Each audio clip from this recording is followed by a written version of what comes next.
For 5 years, a strip of land running along the entire front line has belonged to nobody and killed almost everybody who tried to cross it. Russian minefields, thermal cameras, and swarms of FPV drones turn that stretch of ground into something soldiers on both sides simply call the kill zone.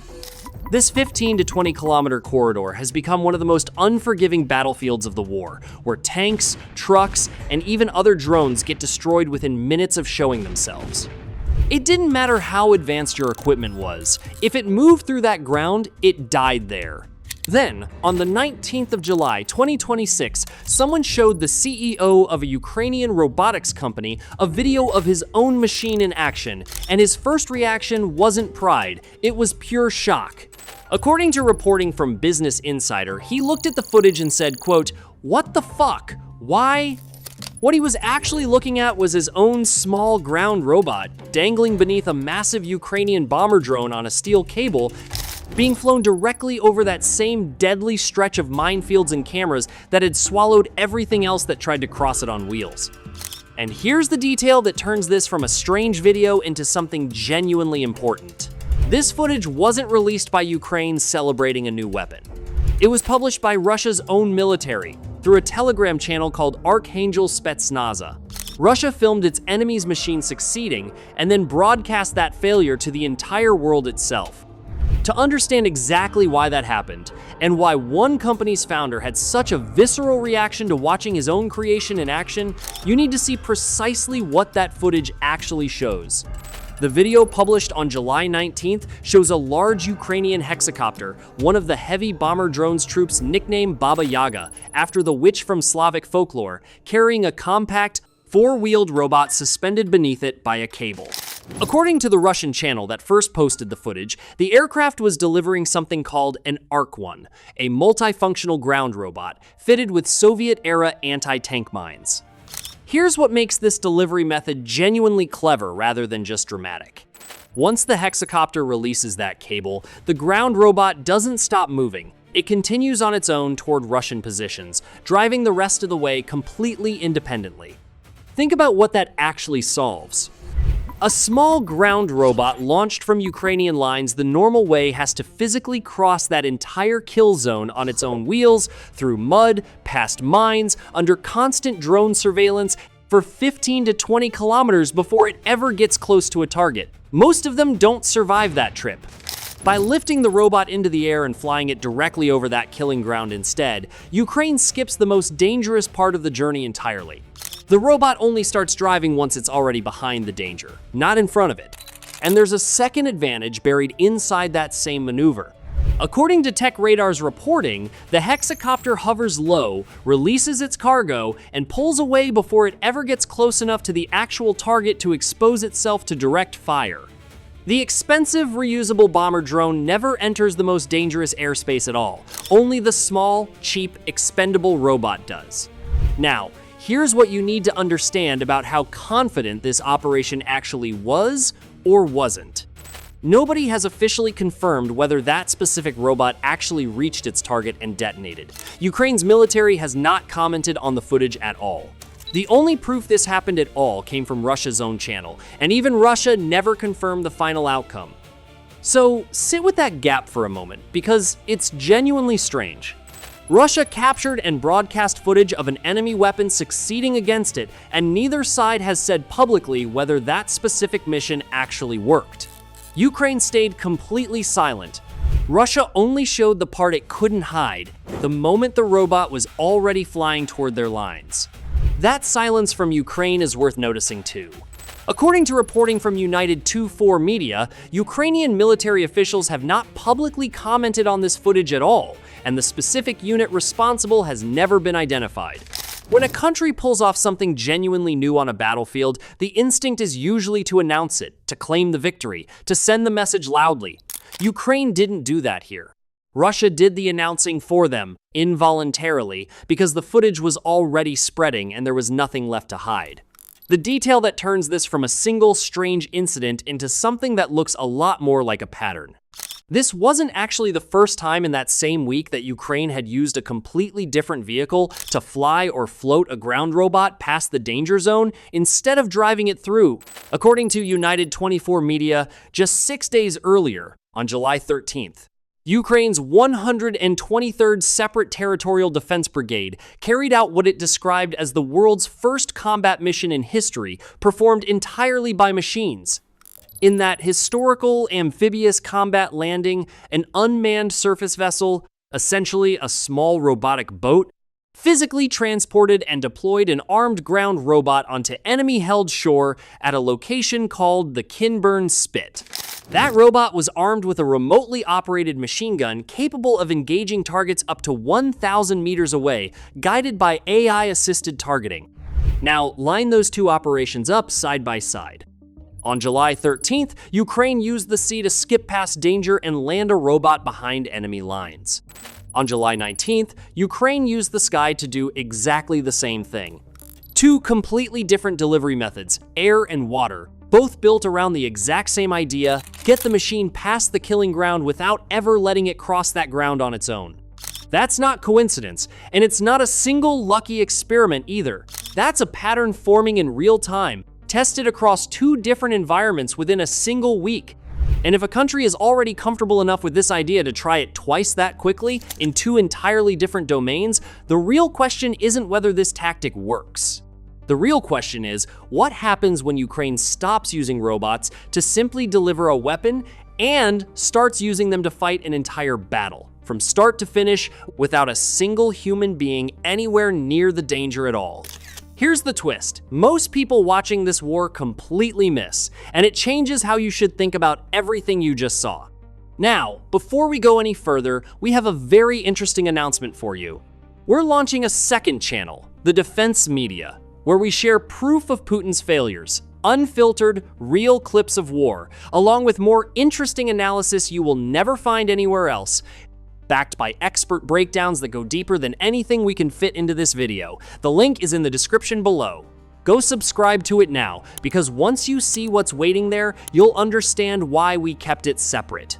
So, Ukraine didn't build these flying delivery tactics because Russia's defenses were too strong to overcome directly. Ukraine built them because its own defenses became the problem. For years, Ukrainian forces have spent enormous effort turning the ground in front of their own positions into a death trap. Thick minefields, constant drone surveillance, and FPV strike teams watching every meter of open terrain. That strategy worked exactly as intended against Russian assaults. But according to an unmanned systems commander from Ukraine's 12th Azov Brigade, speaking to Foreign Policy, that same killing ground eventually started working against Ukraine's own machines too. In his own words, sending an armored vehicle into that zone to evacuate a position is hopeless. You will be engaged on the way there 100% of the time. Listen to that carefully, because it's not Russia's kill zone he's describing. It's the shared strip of death both sides created together, one that now traps everything, including the robots Ukraine desperately needs to reach the front line. According to Boris Drozak, CEO of the Ukrainian robotics company Rovertech, this zone is actually wider and far more brutal than most people realize. It isn't the traditional gray zone soldiers described from earlier wars. It's shaped entirely by the constant presence of reconnaissance drones and FPV strike teams watching every inch of it day and night. No one can serve inside that zone. And he doesn't just mean infantry, he means tanks, armored vehicles, pickup trucks, even motorcycles. Nothing that moves on wheels through that ground survives it reliably. And the numbers behind that claim are honestly staggering. According to Drozak, a typical ground robot sent across that stretch of terrain lasts, on average, about 7 missions before it's destroyed. 57 sounds impressive until you remember that number represents a machine literally engineered from scratch to absorb constant punishment, and it's still only a matter of time before it gets destroyed as well. So picture the problem Ukraine was actually staring down. Build enough ground robots to matter on this battlefield, and you're essentially manufacturing expensive machines with a built-in expiration date, most of them dying somewhere in that killing ground before they ever complete a single meaningful mission. That's exactly the math the airdrop tactic erases completely. Instead of a robot rolling through 15 to 20 kilometers of mines and drone fire on its own wheels, it gets carried straight over that entire nightmare stretch and only starts driving once it's already on the far side of the worst danger. The robot's 7-mission lifespan suddenly stops being the limiting factor because it's no longer spending most of its short life just trying to survive the journey there. This is Ukraine solving a problem it created for itself, using the exact same battlefield logic it originally built to stop Russia. And once that barrier stopped being an obstacle, Ukraine didn't stop at simply delivering weapons past it. It started asking a much bigger question. If a robot can survive the trip now, how much of an actual battle can machines fight entirely on their own, without a single soldier anywhere near that danger at all? 4 days after that Baba Yaga footage first surfaced, Ukraine's military answered that exact question, and the result is one of the strangest, most controversial engagements of this entire war. On the 15th of July, 2026, Ukraine's 33rd Separate Assault Regiment carried out what it described as a fully unmanned assault near Dobropilya in Donetsk Oblast, against a group of 5 Russian soldiers who had infiltrated and occupied a cluster of residential buildings. According to Forbes' own reporting on the operation, this wasn't a drone strike supporting a ground assault. This was the entire assault. Here's exactly how it unfolded. Reconnaissance drones went in first, quietly identifying a hidden, roughly 3-kilometer approach route toward the occupied buildings that Russian defenders hadn't accounted for. Once that path was confirmed, 2 droid TW ground robots, each armed with a 12.7mm M2 Browning heavy machine gun, advanced along that route and opened fire directly on the Russian position, pinning the defenders down completely. Overhead, a heavy Baba Yaga-style bomber drone circled at altitude, ready to finish what the ground robots started. And here's the detail that should genuinely unsettle you. According to the regiment's own account, the Russian soldiers inside that position initially had no idea what was actually attacking them. They couldn't hear the ground robots approaching at all. Their first assumption, according to reporting on the incident, was that they were under fire from a Ukrainian human machine gun team advancing on foot, not a pair of silent, unmanned vehicles rolling toward them across open ground. Picture that moment from their side for a second. Under sustained heavy machine gun fire, calling for backup, convinced actual soldiers are closing in on their position, when the truth is there isn't a single human being anywhere near that fight at all. No Ukrainian infantry participated in this operation. No artillery fired in support. According to Artem, the regiment's chief of unmanned systems, the ground robots were already staged near the front at a training site, which meant Ukrainian forces could mobilize the moment reconnaissance drones confirmed the target. Without the usual delays a conventional assault requires for rehearsal and planning. That speed let Ukraine exploit the element of surprise far more effectively than a traditional mission ever could have. Every single Ukrainian system involved in that operation, the recon drones, the 2 armed ground robots, and the bomber overhead, returned safely afterward. Not damaged, not destroyed. All of it came home. Now here's why this specific battle matters so much more than one cleared building in Donetsk. This wasn't a proof of concept running in a controlled test environment somewhere far from actual combat. This was a real engagement against real Russian soldiers, entirely won by unmanned systems, while every Ukrainian operator sat safely, physically, kilometers away from the danger. Put these 2 stories next to each other, and the pattern becomes impossible to ignore. On July 13th, a robotic boat delivered an armed robot behind enemy lines at Kinburn Spit. On July 19th, a bomber drone flew a mine-carrying robot straight over a minefield. And sitting right in between those 2 dates, on July 15th, Ukraine already proved those same kinds of machines could fight, pin down, and defeat armed human soldiers entirely on their own, without a single Ukrainian life ever entering that danger zone. That's not 3 isolated headlines happening to land in the same week by coincidence. That's a battlefield doctrine actively forming in real time, tested across land, sea, and air, all within a span of 6 days. And if machines can already do all of that without a single Ukrainian soldier standing anywhere near the fighting, the next question is a genuinely uncomfortable one for Russia specifically. Because somewhere inside Russia's own military, someone is watching this exact same footage. And according to what Russia's own soldiers are now openly admitting on state radio, what they're seeing is starting to look a lot like a gap they have absolutely no idea how to close. Here's where this story stops being about Ukraine's robots entirely and turns into something far more damaging for Russia, because the harshest criticism of Russia's own military didn't come from Kyiv. It came from inside Russia itself, broadcast on Russia's own state radio. According to reporting from Militaire Actuel, a Russian military blogger sat down for an interview on Radio Sputnik, Russia's own state-run broadcaster, and admitted something no Kremlin official would ever say publicly. He described the area where Ukraine holds what he called an absolute advantage, these heavy multi-rotor bomber drones known as Baba Yaga, capable of hovering directly over Russian trenches and leveling them with multiple rounds in a single pass. Then he said something remarkable. He called it, in his own words, an absolute mystery why Russia, now nearly 5 years into this war, still hasn't fielded anything comparable at real scale. Think about the weight of that admission for a moment. This isn't a Ukrainian official making a claim about Russian weakness. This is a Russian voice, speaking to a Russian audience, openly confused about why his own country's military hasn't matched a battlefield capability. Ukraine has been running for years, and he didn't stop there. According to that same interview, he went further, comparing the two sides' actual drone infrastructure directly. Russia has very good individual FPV drones, he admitted, but every single one of Ukraine's drones connects into one unified control system, while Russia's remains scattered across separate, incompatible platforms. One system for OVOD drones, an entirely different one for fiber optic models, none of them talking to each other properly. Ukraine, he said plainly, simply has better standardization. That's not a small technical complaint. After 5 years of war, standardization failures like that reveal something much deeper. A military that's still improvising its own drone program, while its enemy has already turned unmanned warfare into an organized, coordinated system.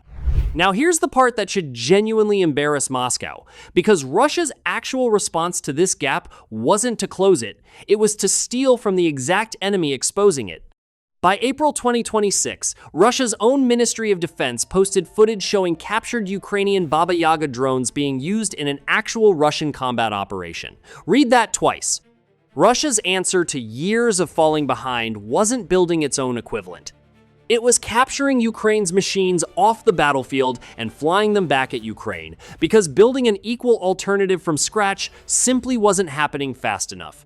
And the production numbers behind this gap make it look even worse for Russia. By 2026, Russia's total ground robot count across its entire military sat at roughly 1,500 units, spread across more than 20 different manufacturers, backed by an ambitious national robotics program worth 300 billion rubles running through 2030. On paper, that sounds like a serious industrial commitment. Except Ukraine, with a fraction of Russia's manufacturing base, delivered approximately 17,000 ground robots in 2025 alone, and had already contracted more than 22,000 for 2026. That puts the actual working ratio at roughly 10-1 in Ukraine's favor, despite Russia possessing the larger overall industrial economy. So here's the uncomfortable reality Russia's own soldiers are now admitting on their own state radio. A country with a bigger economy, more factories, and a dedicated multi-billion ruble robotics program is still losing this specific race by an order of magnitude, and its best current workaround is picking up its enemies' captured machines and hoping they hold up in combat. A gap admitted that openly by voices inside Russia itself doesn't stay that size for long. It either forces a real response or it keeps widening. And based on where Ukraine's own production numbers are heading next, this gap isn't closing anytime soon. The scale Ukraine is actually building toward makes everything you've watched so far look like a warm-up. According to figures released by United 2-4 Media, Ukrainian ground robot missions climbed from roughly 7,500 in January 2026 to nearly 16,700 by June, a jump of 122% in just 6 months. Since the start of the year, Ukrainian ground robots army have completed more than 50,000 separate missions. The number of military units actually operating these systems nearly doubled in the same window, growing from 117 units at the end of 2025 to 230 by mid-2026. President Volodymyr Zelensky made the ambition behind those numbers explicit on the 27th of April 2026. Standing in front of cameras, he announced a production target of 50,000 ground robotic complexes, calling it, in his own words, the next big step in defending Ukraine. You can no longer imagine defense without drones, and you can't imagine it without ground robots either. This is about saving lives, logistics, evacuation, and combat missions, all expanding through these systems at once. The fundamental transition into drone warfare had already reshaped this war once before. For context on just how fast that ambition is actually moving, Ukraine received roughly 2,000 ground robots total in 2024.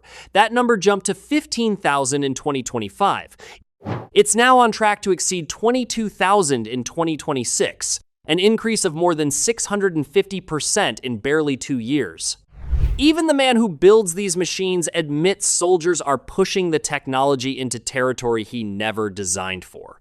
Speaking to Business Insider under a pseudonym for his own security, ARK Robotics CEO said Ukrainian troops have come up with some really crazy ideas I have never imagined possible, and that pairing a small ground robot with a large aerial drone to physically carry it past danger was exactly one of those ideas. His own conclusion, after watching it actually work in combat, was simple. The goal is getting a tool onto the ground fast without putting a person in harm's way, and it works. Analysts studying this shift are already calling it something bigger than a clever new tactic. Jack Watling, a senior land warfare researcher at RUSI, has described what's emerging from this war as a genuinely new military category entirely. Coordinated flying and crawling robots navigating the battlefield and fighting directly alongside human troops is a true robot military taking shape in real time. Now, an honest telling of this story has to include the other side of that claim too, because the technology genuinely isn't finished evolving yet. Former Ukrainian Commander-in-Chief Valery Zaluzhny has acknowledged that robotic systems are already saving lives and pulling personnel out of the most dangerous positions on the front line.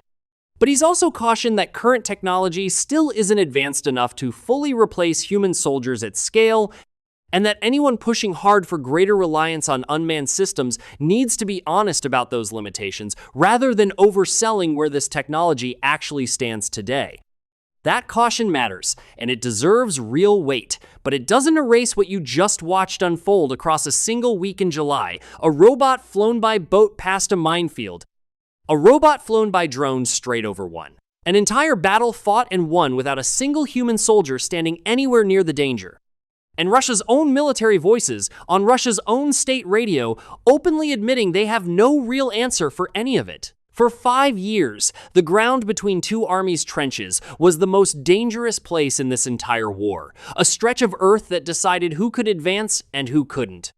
Ukraine just proved that ground doesn't actually matter anymore if you simply stop putting anything on it that has to cross on wheels. The minefield used to be the edge of this battlefield. Right now, it's sitting somewhere in the middle of it, and Russia still hasn't figured out what to do about that. But robots flying over minefields is only one half of what's actually collapsing for Russia right now. Because while its front line is being redrawn by machines it can't match, Russia's grip on the peninsula it once called untouchable is falling apart just as fast, and in ways that are honestly harder to believe. We covered it in full. A Russian ship that once helped capture Ukrainian sailors sunk within sight of a compound tied to Putin himself, an entire ferry fleet reduced to burned-out hulks being dragged across the strait by rope, and a power plant Putin personally opened, now crippled by a sanctions violation Russia can't legally fix. If what you just watched about robots outpacing Russia's defenses caught your attention, that video shows the exact same collapse happening on the ground, in the water, and in the dark, all at once. It's genuinely one of the most important pieces we've put together, and it's on your screen right now. This is the Frontline show, and this war is moving faster than almost anyone is prepared for. We'll see you in the next one.